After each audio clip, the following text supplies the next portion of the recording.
جی جی، جیسا کہ اگر بات کریں جشن عید میلاد النبی کے جلوس کے حوالے سے، تو ملک کے دیگر شہروں کی طرح سبی میں بھی میلاد چوک سے جلوس برآمد ہو چکا ہے۔ برآمد ہونے والے جلوس میں شہر سے دیگر علاقوں سے کوئی 50 سے زائد چھوٹے سے بڑے جلوسوں نے بھی شرکت کی ہے۔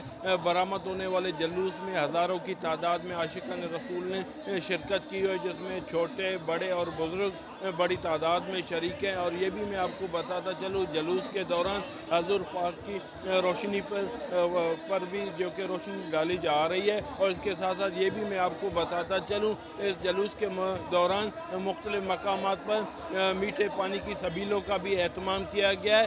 اور جبکہ یہ بھی اور بتاتا چلوں کہ جو جلوس میں لوگ بڑی تعداد میں شرکت کرنے کے لیے آئے ہوئے ہیں، ان کے لیے لنگر کا بھی جو کہ اہتمام کیا گیا۔ اور اگر اس جلوس کی سیکیورٹی کے حوالے سے بات کی جائے تو پولیس، ایف سی، برسن کانسٹیبلری لیویز سمیت 600 سے زائد اہلکاروں کو تعینات کیا گیا ہے۔ جبکہ برآمد ہونے والے جلوس کے فرنٹ پر اسپیشل برانچ، بم ڈسپوزل اور حساس ادارے کے اہلکار بھی تعینات ہیں، جو روٹ کو مکمل طور پر چیک کرتے ہوئے جا رہے ہیں۔ اور یہ بھی میں آپ کو بتاتا چلوں، میلاد چوک سے برآمد ہونے والا جلوس مختلف شاہراہوں سے ہوتا ہوا جو کہ میلاد چوک پر پہنچ کر اختتام پذیر ہوگا۔ جی